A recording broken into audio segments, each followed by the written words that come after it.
अस्सलाम वालेकुम viewers, mass media के प्लेटफॉर्म से मैं हूं आपका होस्ट अली शेख और आज हमारा इस प्लेटफॉर्म से ये पहला प्रोग्राम है। एंड जैसे नीचे आपको नज़र आ रहा होगा स्क्रीन पे, वी डिबेट यू डिसाइड। इसका मतलब ये है कि हम सिर्फ डिबेट करेंगे, डिस्कस करेंगे, डिसीजन आपका काम है। आप डिसीजन लेंगे कि हमने सही डिस्कस किया या गलत डिस्कस किया। सारे यूट्यूबर्स की तरह सबसे पहले आपसे रिक्वेस्ट है कि सब्सक्राइब का बटन क्लिक कीजिए, साथ ही आपको बेल आइकॉन नजर आएगा, उसको क्लिक कीजिए ताकि आपको हमारी अपडेट्स रेगुलरली मिल सके। थोड़ा सा आपको प्रोग्राम का फॉर्मेट में बताता चलूँ।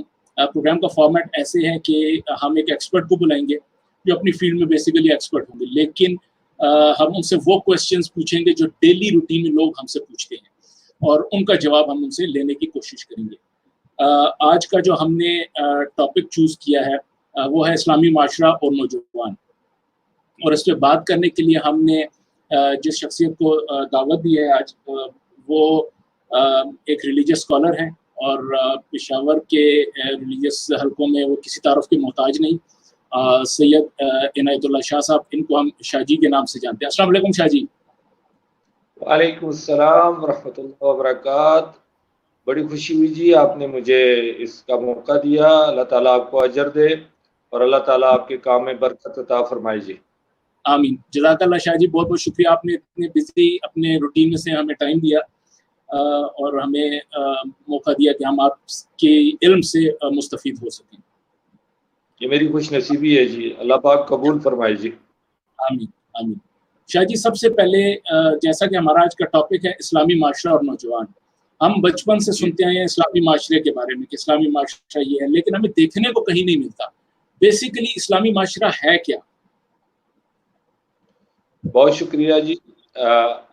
नहमदुहु व नुसल्ली अला रसूलिल करीम, अम्मा बाद, फ़अऊज़ु बिल्लाहि मिनश शैतानिर रजीम, बिस्मिल्लाहिर रहमानिर रहीम। सबसे पहले तो मैं आपका और आपके चैनल का शुक्रगुजार हूँ। अल्लाह ताला ने मुझे तौफीक दी कि मैं इस प्रोग्राम में आ सका और इतने अहम और हसास मौजू पर किसी ने सोचने की जहमत की जिसकी आज के माशरे को बड़ी ज़रूरत है। देखिए, इस्लामी माशरा और नौजवान ये बड़ा अहम टॉपिक है हर दौर का।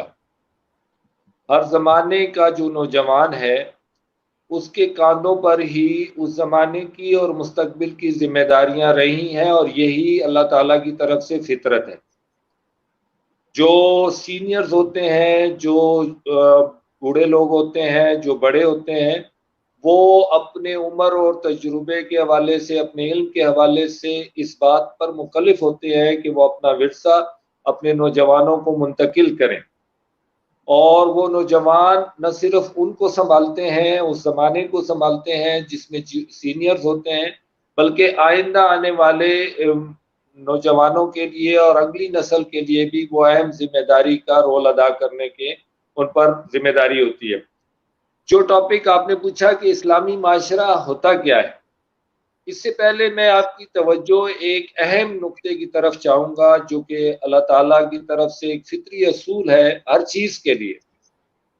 देखिए बेटा, हर चीज़ में जो चीज़ बुनियादी तौर पे काउंट होती है, और अल्लाह ताला ने हमें तख्लीक भी इसी असूल पर किया है। आप कुरान करीम का मुतालिया फरमाएं या शरीया मुतहरा अलैहिस्सलातु वस्सलाम का मुतालिया फरमाएं, आपको इसी असूल के ऊपर सारी बुनियाद इस्लाम की नजर आएगी और दुनिया के हर नजरिए की बुनियाद इसी असूल पर कायम है। और वो असूल ये है कि सबसे पहले इंसान थ्योरिकल वर्क मुकम्मल करता है। सबसे पहले इंसान का नॉलेज है, उसकी सोच है, उसका इल्म है, और उसके बाद उसका एक्शन और अमल है। ये लाजमी है। आप कुरान करीम में इसको देखेंगे, इसकी तकरार आपको मिलेगी।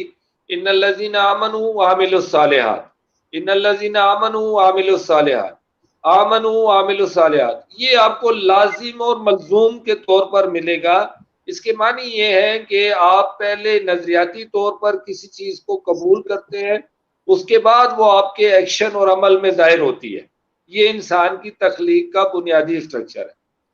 अब अगर आप इस असूल को सामने रख लें और अपने सवाल का जायजा लें तो आपको अच्छी तरह इसका जवाब मिल जाएगा, बड़े वाज़ेह तौर पर और सॉलिड तौर पर, फितरी अंदाज में, नेचुरली अंदाज में मिलेगा कि जो इनपुट आप देते हैं सोर्स ऑफ नॉलेज से अपनी जनरेशन को, वो ही उसके एक्शन में सामने आती है, ये लाजिम है।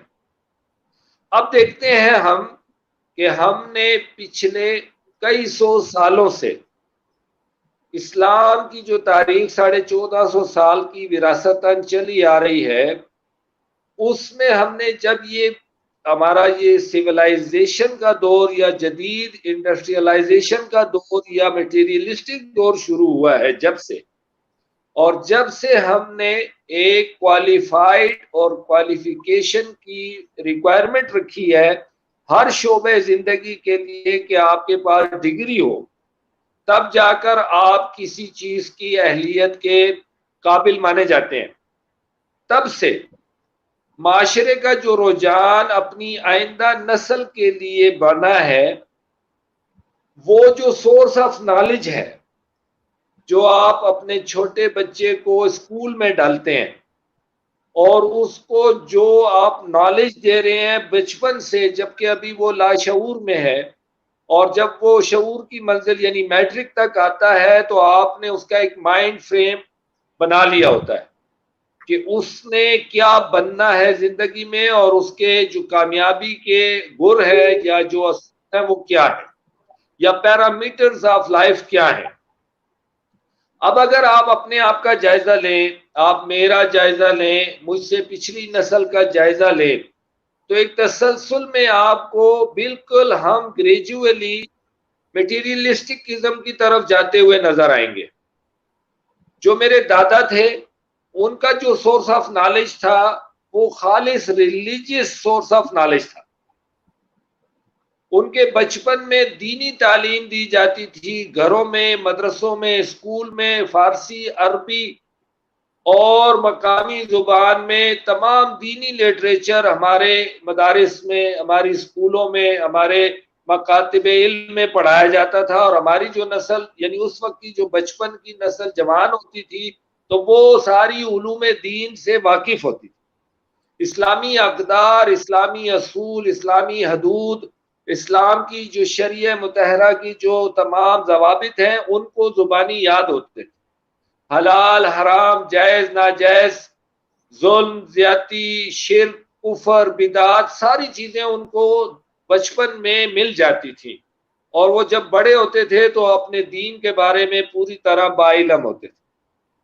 लेकिन जब उनके बाद की नस्ल आई और ज़माने की पैरामीटर्स चेंज हुए, ज़रूरियात चेंज हुई, दुनिया कमाने के असूल चेंज हुए, तो हमने उस नस्ल को किस्बी उलूम में यानी डिग्री के उलूम में, इंजीनियरिंग, डॉक्टरी और दीगर दफ्तरी कामों के उलूम में जब डालना शुरू किया तो हमसे ये गलती हुई कि हमने उनकी दीनी तालीमात का सोर्स ऑफ नॉलेज का बिल्कुल ही कतई ताल्लुक कर दिया। और फिर एक जमाना आया कि बिल्कुल दो मकातिब फिक्र बना दिए अलग अलग, आज भी वो चल रहे हैं। दरसे निज़ामी के तहत हमने मदारिस का एक निज़ाम कायम कर दिया जिसमें हमने दीनी उलूम को तो बरबला रखा और अपने उन बच्चों को दीनी उलूम से सरफराज किया। अल्हम्दुलिल्लाह वो उलमाए दीन की सूरत हर साल हमारे माशरे में इजाफा होता है। लेकिन हमने उनसे जो दुनियावी तालीम है वो ले ली।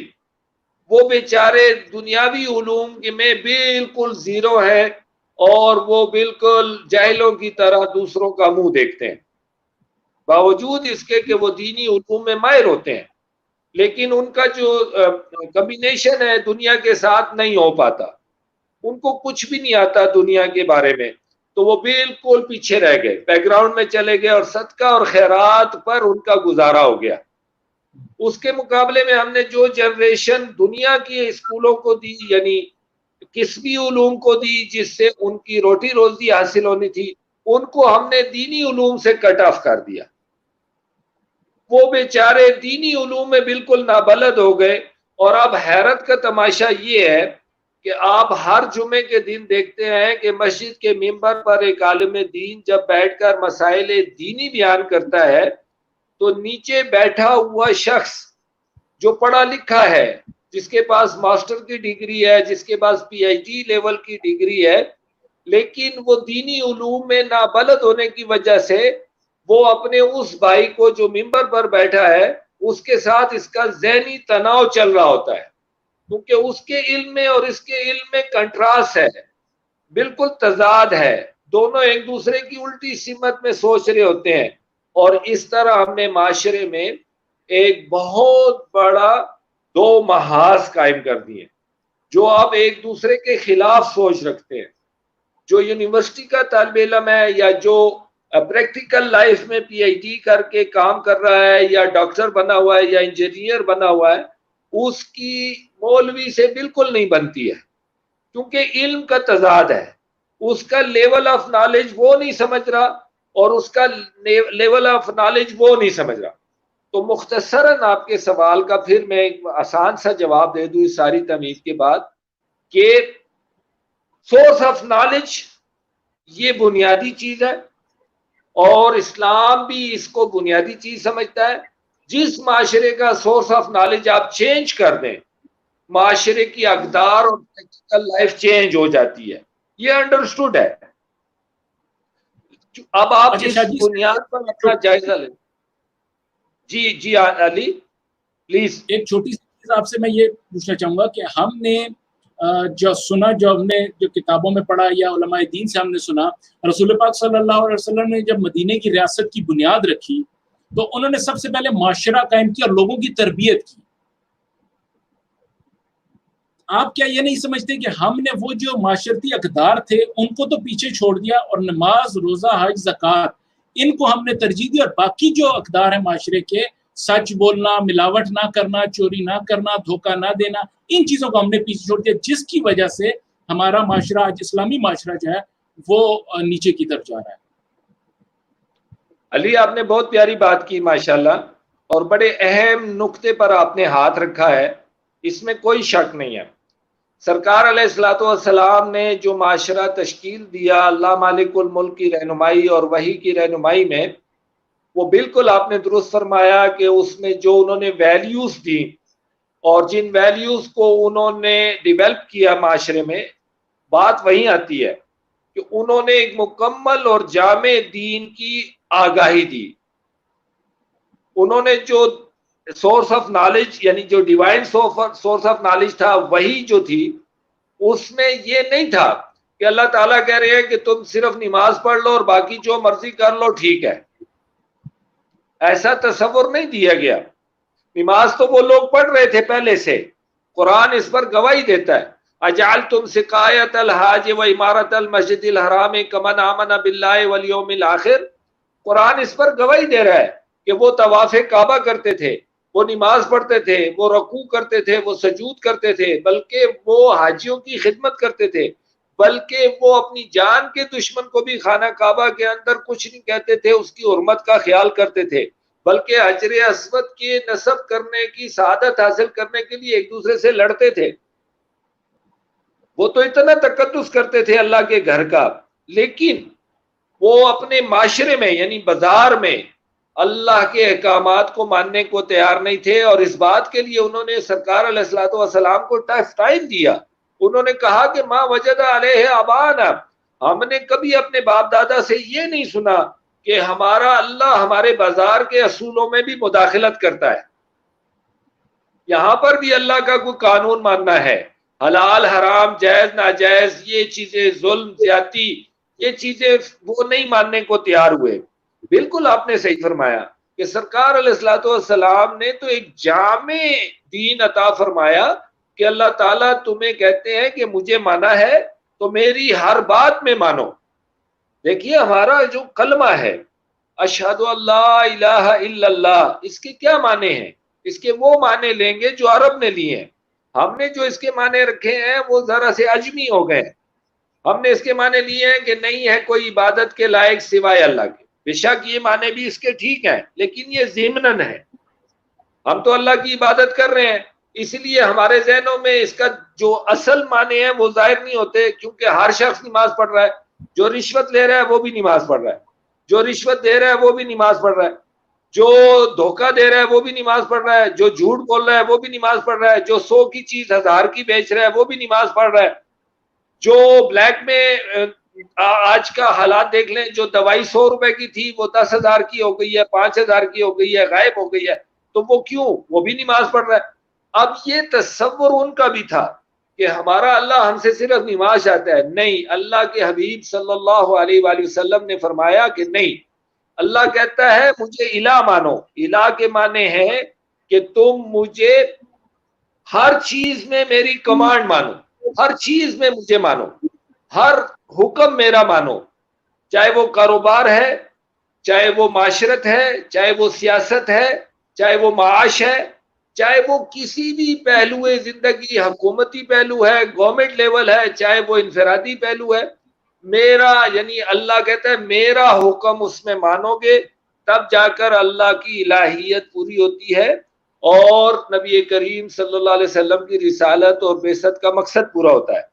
तो ये बात बिल्कुल आपने बजा फरमाई कि अल्लाह के हबीब सल्लल्लाहु अलैहि वसल्लम ने हमें जो माशरा दिया, हमें जो अक़दार दी, हमें जो वैल्यूज दी और जिन पर उन्होंने सहाबा रिज़वानुल्लाह ताला अलैहिम अजमईन की तरबियत फरमाई, वो बिल्कुल जामे तरीन मुकम्मल दीन यानी मस्जिद और बाजार दोनों में अल्लाह की यकसा हाकमियत के पहलुओं पर थी। आज बदकिस्मती से वापस हम मस्जिद में तो अल्लाह की हाकमियत है कि मोबाइल का आवाज भी नहीं आनी चाहिए, नमाज खराब होती है, लेकिन हमारी दुकान में अल्लाह की हाकमियत का कोई तस्वर नहीं है। हम जितना मर्जी मुनाफा ले लें, जितना मर्जी झूठ बोल लें, जितना मर्जी धोखा दे लें, हमारे ईमानियात को कोई फर्क नहीं पड़ता, कोई खतरा नहीं है। तो ये तस्वर बिल्कुल नहीं था। बिल्कुल आपने बचा फरमाया, जज़ाकल्लाह। व्यूअर्स, सबसे पहले तो अगर आपको कोई क्वेश्चन हो जो शाहजी साहब करना चाहें तो अपने हमारे कमेंट बॉक्स में लिखें, हम वो क्वेश्चन भी करेंगे। अच्छा शाहजी, मुझे ये बताइएगा कि अब तो ये एक हमने तजाद तो बना दिया कि ये मौलवी है, इसका काम है मस्जिद में। अगर कोई मौलवी टीवी देखता है या कोई मौलवी जो है वो रेडियो, इसको तो हमने बिल्कुल उसको एक साइड पे हमने कमरे में बंद करके रख दिया। और दूसरी तरफ हमने ये किया कि एज वालिदैन के तौर पे हमने बच्चों को जो दीनी तालीम देनी थी वो भी हमने नहीं दी। अब उसका रिएक्शन ये हुआ कि जो नौजवान आजकल जो है हमारे माशरे में, अगर मैं गलत हूँ तो माजरत के साथ, उसकी अक्सरियत वो है जो कि तरावी पढ़ने जाता है ये सोच कर के उसके बाद मैंने दोस्तों के साथ गप लगानी है, गप थोड़ा सा टाइम स्पेंड करना है, वो अल्लाह की रजा के लिए शायद उस तरह नहीं जाता। माजरत के साथ अगर मेरी बात किसी को बुरी लगे, इस नौजवान को हमने कैसे राह रास्त पर लगाना है? जी बहुत शुक्रिया।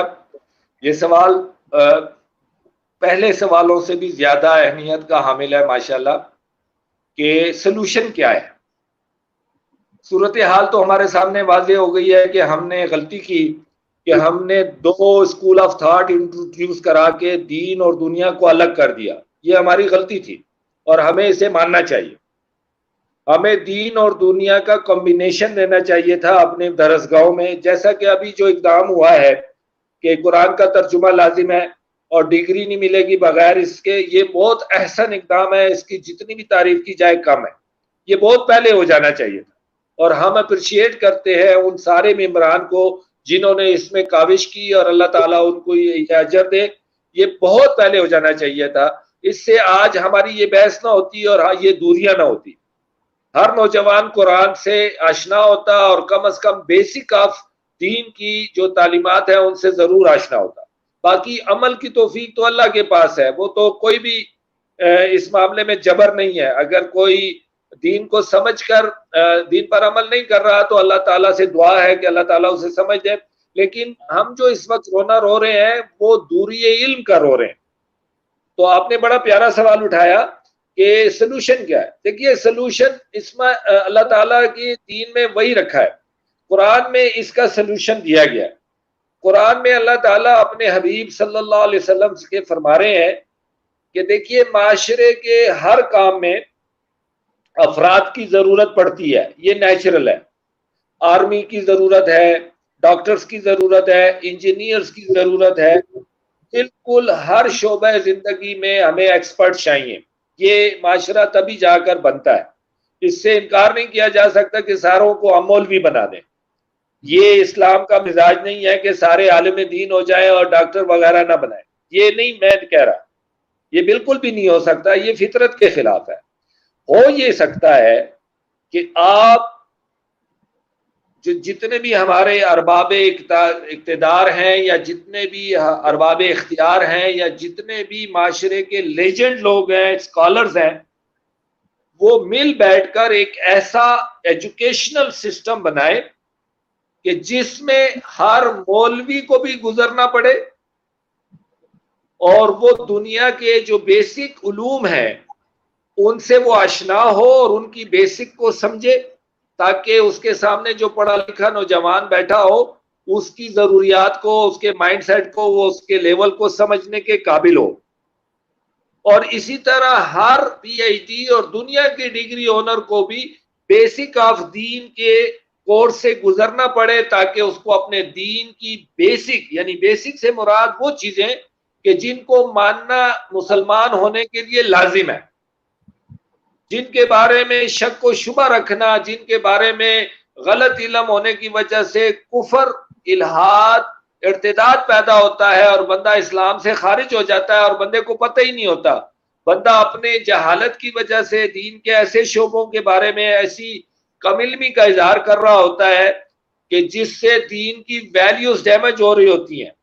मिसाल के तौर पे एक नौजवान ये कह दे कि जी कहाँ लिखा है कि शराब हराम है, फर्ज कर ले, एक ऐसा सवाल वो उठाता है।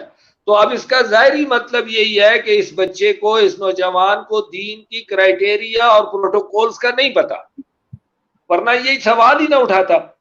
तो मेरा कहने का मकसद ये है कि कुछ ऐसा ज़ाब्ता इखलाक डिजाइन दिया जाए ताकि मिंबर पर बैठा हुआ शख्स भी उस ज़ाब्ता इखलाक का पाबंद हो, और किसी लेक्चर देने वाला किसी यूनिवर्सिटी में या किसी कॉलेज में या किसी भी शोबे में डॉक्टर साहब या इंजीनियर साहब दीन के मामले में कम अज कम उस ज़ाब्ते अखलाक से बाखबर हो कि यार ये बाउंड्रीज है, इस पर अगर मैं आऊंगा तो मेरा इस्लाम खतरे में पड़ेगा। ये जरूरी है।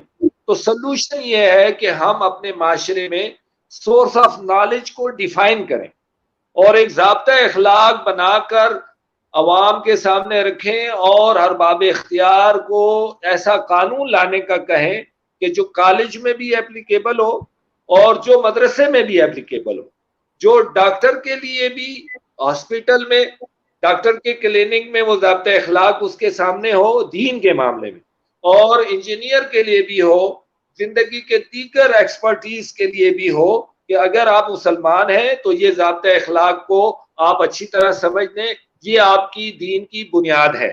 अगर आप इसके बारे में कोई कंफ्यूजन है, नीचे नंबर हो, इन स्कॉलर से आप अपनी तसल्ली करें, लेकिन इन चीजों को समझ लें क्योंकि इनके बारे में गलत इल्म रखने से आपका इस्लाम खतरे में है। अच्छा, ये बड़ा जरूरी है। बेहतरीन जज़ाकल्लाह। शाह जी ये बताइएगा कि अब सपोज एक जैसा मैं हूं, मैं एक मौलवी नहीं, मैं उलमाए दीन को सुन के, उलमाए हक को सुन के, थोड़ा सा उनसे मुस्तफीद हो के कुछ मसले मसाइल डिस्कस करके मैं इल्म हासिल करता हूँ जो तो करता हूँ, लेकिन एक मस्जिद को इस तरह का माहौल बना दिया गया कि मैं अपने बच्चे को मस्जिद भेजते हुए थोड़ा सा घबराऊंगा, लेकिन मैं साथ ये भी चाहता हूँ कि मेरा बच्चा जो इस्लामी इक़दार है, जो इस्लामी इल्म है, उसको भी सीखे। तो उसको मैं घर में रहते हुए एक वालिद के तौर पे, एक पेरेंट के तौर पे अपने बच्चों को घर में रहते हुए कैसे तरबियत करनी चाहिए ताकि जब वो नौजवानी की तरफ आए तो वो किसी कंफ्यूजन का शिकार ना हो। जी अली, माशाल्लाह आपके सवालात बड़े अहम हैं और वाकई टू द पॉइंट हैं, टू द सब्जेक्ट्स हैं। जज़ाकल्लाह। देखिए, ये बहुत अहम सवाल है कि हम अपनी नेक्स्ट जनरेशन के लिए कैसा लाए अमल सोचते हैं, लेकिन टू बी वेरी सॉरी, बहुत माजरत के साथ इसके जवाब को हासिल करने से पहले हमें एक रियलिटी को फेस करना होगा। वो रियलिटी ये है कि इस वक्त जो आप बाप हैं आपकी दीनी नॉलेज कितनी सॉलिड है उसकी बेसिक के बारे में, ये बड़ा अहम है। देखिए, अगर आप पर काम नहीं हुआ और आप तक वो सही नॉलेज नहीं पहुंची और आप कंफ्यूज हैं, आप सोचते हैं जी डॉक्टर साहब इसरार अहमद साहब को सुनता हूं वो कुछ और कह रहे हैं, और मैं जनाब ताहिरुल कादरी साहब को सुनता हूं, अजीज मोहतरम को, वो कुछ और कह रहे हैं, और इस तरह हम रबानी साहब को सुनते हैं वो कुछ और कह रहे हैं, जाफरी साहब कुछ और कह रहे हैं। तो आप खुद कंफ्यूज हैं कि यार हमारा इस्लाम है क्या, मैं क्या मानूं और क्या ना मानूं। मेरी गली में 4 मस्जिदें हैं, इधर देवबंदियों की है, उधर बरेलवियों की है, उधर वाबियों की है, उधर शिया की है, मैं किधर जाऊं, कौन सी मस्जिद में नमाज पढ़ूं। आप इस ग्राउंड रियलिटी के मुतासरीन में से हैं, जो कि है, हमें रियलाइज करना चाहिए, ये तो कुछ छुपी हुई बात नहीं है, ये हकीकत है। मेरे इस घर वाले वो चेलम दे रहे हैं, दूसरे घर वाले उसे हराम कह रहे हैं, मैं किधर जाऊं किधर ना जाऊं, क्या करूं क्या ना करूं। तो मैं अगर कंफ्यूज हूं तो मैं अपने बच्चे को कौन से आलिम दीन के पास भेजूं। मैं तो अभी ये फैसला भी नहीं कर पाया कि मैं इधर भेजूं कि उधर भेजूं। ये हमारा बहुत बड़ा अलमिया है जी। अब इसका हल क्या है, ये एक ग्राउंड रियलिटी है। हल क्या है? हल बहुत आसान है। हल बहुत आसान है। क्यों आसान है? कि अल्लाह पाक ने हमें कंफ्यूज दीन नहीं दिया, कंफ्यूज बना दिया गया, ये ग्राउंड रियलिटी है जिसका मैं इजहार कर रहा हूं। लेकिन मेरे अल्लाह ने कंफ्यूज दीन नहीं दिया था। अल्लाह के हबीब सल्लल्लाहु अलैहि वसल्लम पर आज तक 1450 साल में किसी मुर्तद काफिर मुशरिक ने भी ये इल्जाम नहीं लगाया कि जनाब मोहम्मद रसूलुल्लाह की बात कंफ्यूज थी, उसके साथी नहीं समझते थे तो हम क्या समझें। नऊजुबिल्लाह किसी ने आज तक ये इल्जाम नहीं लगाया।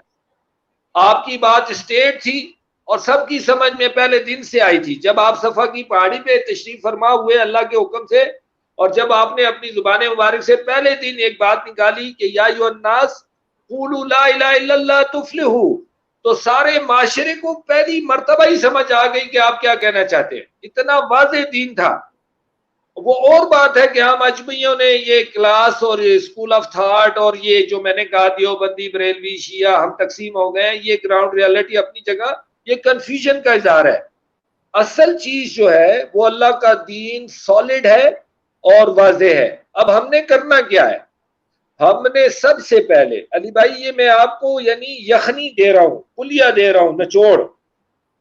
हमने ये सारे मसलकों में मुत्तफिकुन अलैह निचोड़ दे रहा हूं। इसमें किसी देवबंदी का इख्तिलाफ नहीं है, किसी बरेलवी का इख्तिलाफ नहीं है, किसी शिया का इख्तिलाफ नहीं है, किसी भी वहाबी अहले हदीस का इख्तिलाफ नहीं है। सबका मुत्तफिकुन अलैह मैं फार्मूला आपको दे रहा हूं कि सबसे पहले आप अपने बच्चे के हाथ में अल्लाह की किताब कुरान दें। पहले उसे नाजरा पढ़ाएं, उसके तलफ़ुज़ के साथ उस पर मेहनत करें, कुछ सारी बातें भूल जाए। उससे पहले आप कुरान के अल्फाज अरबी का मखरज और तजवीद पर मेहनत करके सही अल्फाज, जैसे आप अंग्रेजी चाहते हैं कि आपका बच्चा अंग्रेजों के स्टाइल में पढ़े बोले, आप खुश होते हैं। आपका छोटा सा बच्चा 4 साल का, 5 साल का, 6 साल का जब अंग्रेजी इंग्लिश स्टाइल में बोलता है आप फख्र करते हैं, this is my boy, this is my baby. और इसी तरह आप अपने बच्चे से इतनी मेहनत करें कि वो अरब स्टाइल में कुरान पढ़े, अरबी तलफ़ुज़ में कुरान पढ़े, पंजाबी में नहीं, इनको में नहीं, पश्तो में नहीं, ये गलत है। उसको अरबी में कुरान पढ़ना आना चाहिए, अरबी स्टाइल में, क्योंकि अरबी की जुबान से जब वो मखरिज निकालेगा, देखिए हम कहते हैं अल्लाहुम्मा सल्ली अला मोहम्मद, अल्लाहुम्मा सल्ली अला, अला ऐन है, आला मोहम्मद, आइन का लफ्ज जो है, मखरज जो है, माने कुछ और दे रहे हैं, अल्फ का माने आप समझते हैं माशाल्लाह। तो अपने बच्चे पर सबसे पहले आप कुरान और उसकी तजवीद और नाजरे पर मेहनत करें, ये नंबर 1। सेकेंडली, बिल्कुल सिंपल कूल, आप अपने बच्चे को सादा तर्जुमा कुरान अल्फाज का, ब्रैकेट लगा हुआ जो दस्तयाब है, एप्पल स्टोर में भी मौजूद है, और किताबी शिकल में भी बाजार में मौजूद है।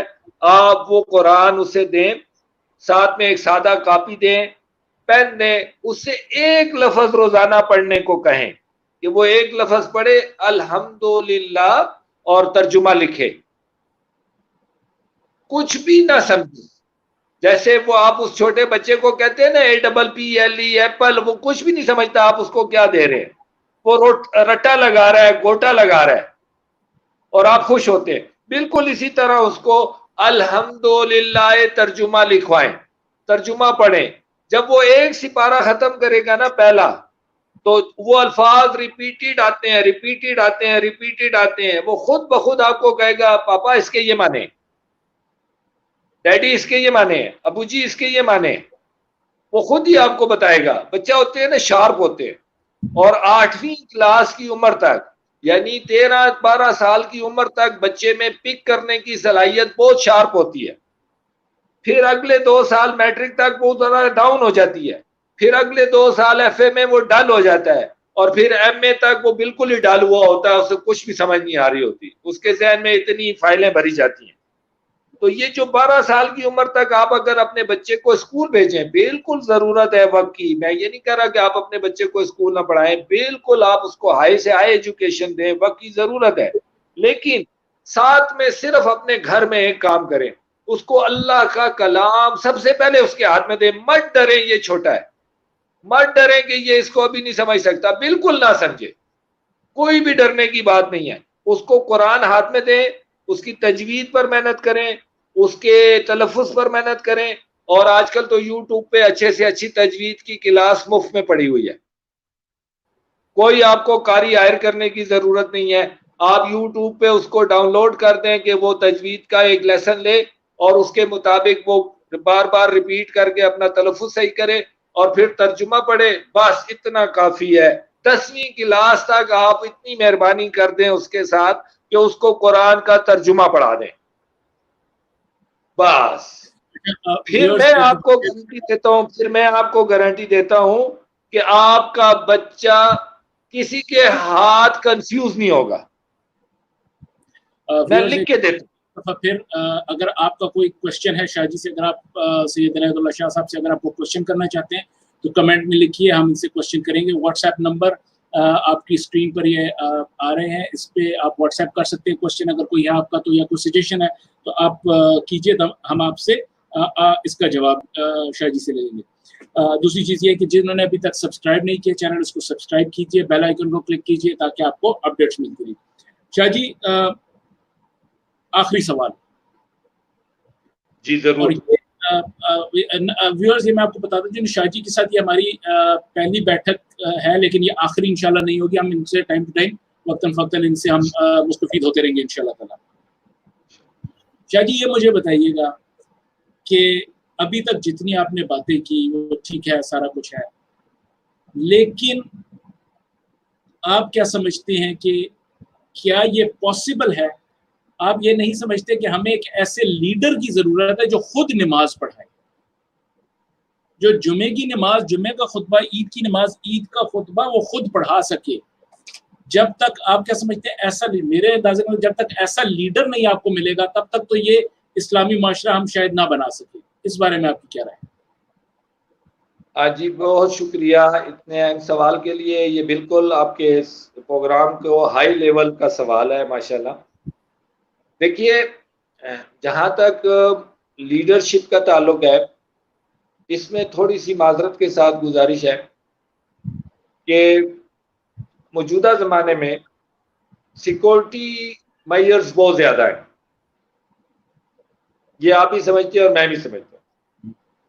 लीडर हमारे ज़रूर नमाज पढ़ते हैं, हमारा उसने ज़न है अल्हम्दुलिल्लाह, नवाज शरीफ साहब हो कि जरदारी साहब हो, बेनज़ीर साहिबा हो कि इमरान खान साहिब हो, कोई भी लीडर हो, हमारा उसने ज़न है ये सारे नमाज पढ़ते हैं, मुसलमान है अल्हम्दुलिल्लाह। ऐसी कोई बात नहीं है कि नमाज नहीं पढ़ते हैं, ये बिल्कुल नमाज पढ़ते हैं, अपने घरों में पढ़ते हैं या अपनी करीबी जो उनकी सेक्रेटरीट है उनकी मसाजिद में पढ़ते हैं, या जैसे भी पढ़ते हैं बिल्कुल पढ़ते हैं।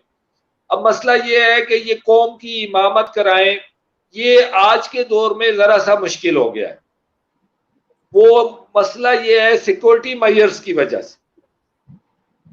सिक्योरिटी रीजन ऐसे हैं कि जिसकी वजह से आप इनको पब्लिक में लाकर नमाज इनसे नहीं पढ़वा सकते। आपको बहुत ज्यादा मुश्किलात का सामना है। मिसाल के तौर पे आप उनके सिक्योरिटी प्रोटोकॉल के ऑफिसर से पूछें कि जी हम साहिब से नमाज पढ़वाना चाहते हैं अपनी मस्जिद में, उनको दौड़े लग जाएंगी, उनकी दौड़े लग जाएंगी और पूरी मस्जिद सफेद कपड़ों में उन्हीं के लोगों से भर जाएगी। आपकी आवाम तो फिर भी नहीं आ सकेगी क्योंकि सिक्योरिटी की वजह है। और रीजन भी सही है, लॉजिक है, आप इसका इनकार भी नहीं कर सकते। आप ये नहीं कह सकते नहीं जी नहीं नहीं, बिल्कुल ये हकीकत है, आपको रिस्क नहीं लेना है। तो मैं समझता हूं जी कि जब तक हम माशरे को इनिशियली नीचे से हमारी जो छोटी लीडरशिप है, छोटी लीडरशिप क्या है, आप हैं, मैं हूं, हम अपने घर में जमात करवा रहे हैं, हम अपने बीवी बच्चों को ये माहौल दे रहे हैं, हम अपनी स्कूल में जमात करवा रहे हैं, हमारा उस्ताद जमात करवा रहा है, हमारा हेड मास्टर जमात करवा रहा है, हमारा प्रिंसिपल जमात करवा रहा है, हमारे प्रोफेसर साहब या डीन साहब यूनिवर्सिटी के जमात करवा रहे हैं, हमारे सेक्शन ऑफिसर जमात करवा रहे हैं, हमारे आईजी या डीएसपी जमात करवा रहे हैं, हमारे डिपार्टमेंटल में जमातें ये लोग करवा रहे हैं, नहीं हो रही हैं। नहीं। जब तक हम नीचे से एक माहौल नहीं क्रिएट करते, यानी मैंने अपने घर से शुरू किया, अपने आप से शुरू किया। हमारा तो ये हाल है कि अगर इमाम साहब बेचारे के पेट में दर्द है और वो बाथरूम में थोड़ी देर ज्यादा लगा दे तो मस्जिद वाले कुरान उठा लेते हैं, दूसरा बंदा नमाज पढ़ाने वाला नहीं होता। हालांकि हम सब मुसलमान हैं, अगर मौलवी साहब भी बेचारे इंसान हैं, अगर उनकी तबीयत खराब है तो कोई और आगे हो जाए नमाज पढ़ा दे, इसमें क्या है। लेकिन हमें पढ़ानी ही नहीं आती, हम 50-60 साल के हो जाते हैं, हमें नमाज पढ़ानी नहीं आती। क्यों नहीं आती ये पूछे ना आप। तो देखें, जब हमें अपने आप से शुरू नहीं करूंगा तो मेरा लीडर कहां से आएगा। मैं ही लीडर हूं ना, मैं अपने घर का लीडर हूं, मैं अपने मोहल्ले का लीडर हूं। अगर मेरे मौलवी साहब नहीं है तो मैं नमाज पढ़ाऊं, इसमें क्या है। नमाज जिनाजा बेड़ा बेटा पढ़ाए, पढ़ा सकता है। वो बेचारा तो कहीं एक साइड पे खड़ा होता है, खुद भी पढ़नी नहीं आती, वो कोशिश करता है कि मैं वाली साहब के जनाजे में खड़ा ही ना हो क्योंकि मुझे पढ़नी नहीं आती। तो जब तक बेटा हम अपनी इस्लाह नहीं करेंगे, इनिशियली हम अपनी लीडरशिप नहीं क्रिएट कर सकेंगे। इस तरह ये ग्रेजुअली होता है, सिर्फ मिला हुआ है। आपका लीडर भी आप ही में से है। शाह जी, जाने से पहले कोई पैगाम जो आप नौजवानों को और हम जैसे लोगों को देना चाहें। जी बहुत शुक्रिया। मैं इस काबिल तो नहीं हूँ बेटा, मैं खुद तालिबे इल्म हूँ और दीन पढ़ता हूँ, लेकिन आपकी मेहरबानी मोहब्बत है। मैं अपने सारे दोस्तों को, व्यूवर्स को आपकी विसातत से पहले आपका शुक्रिया अदा करता हूँ, फिर उनका। सिर्फ ये कहना चाहूँगा कि देखिए, घबराने की बात नहीं है, मायूसी की बात नहीं है, नाउमीदी की बात नहीं है। अल्लाह हय्यो कयूम है और हमारे लिए अल्लाह का मौजज़ा कुरान करीम, नबी करीम सल्लल्लाहु अलैहि वसल्लम की सीरत मुतहरा, अहादीस सहिया में अल्लाह पाक ने महफूज की हुई है। हमें थोड़ा सा वक्त निकाल कर, थोड़ा सा वक्त उस अल्लाह के एहसान का कि उसने हमें मुसलमान बनाया अल्हम्दुलिल्लाह, और दुनिया में सबसे कीमती चीज इस्लाम हमें दिया बगैर किसी मेहनत के, उसका शुक्राने के तौर पर सिर्फ 10 मिनट रोजाना हम अल्लाह के कलाम को दे दें और सिर्फ 2 आयत 3 आयत पढ़ लें समझ के साथ। बस मैं इतनी गुजारिश करता हूँ अपने हर नौजवान भाई से, बच्चे से, बेटे से, कि बस सिर्फ अल्लाह के कलाम को 10 मिनट रोजाना दे दे। मैं गारंटी देता हूं कि उससे दुनिया की कोई ताकत इस्लाम से गुमराह नहीं कर सकेगी इंशाल्लाह। जज़ाकल्लाह, जज़ाकल्लाह शाह जी। बहुत इंफॉर्मेटिव हमारी ये गैदरिंग रही। और व्यूअर्स, ये नीचे व्हाट्सएप नंबर आपके सामने है, उस पर कोई सजेशन हो, कोई क्वेश्चन आप करना चाहें तो ज़रूर हमें भेजिएगा। इंशाल्लाह ताला शाह जी के साथ ये हमारी आज पहली मुलाकात थी, लेकिन इसको हम इंशाल्लाह ताला फ्यूचर में भी जारी रखेंगे। और सब्सक्राइब करना ना भूलिएगा चैनल को, और कोई सजेशन हो तो ज़रूर हमें बताइएगा। थैंक यू शाह जी, जज़ाकल्लाह। अस्सलाम वालेकुम व रहमतुल्लाह। सुब्हानकल्लाहुम्मा व बिहम्दिका नशहदु अल्ला इलाहा इल्ला अंता नस्तगफिरुका व अतूबु इलैक। अस्सलामु अलैकुम व रहमतुल्लाहि व बरकातहू।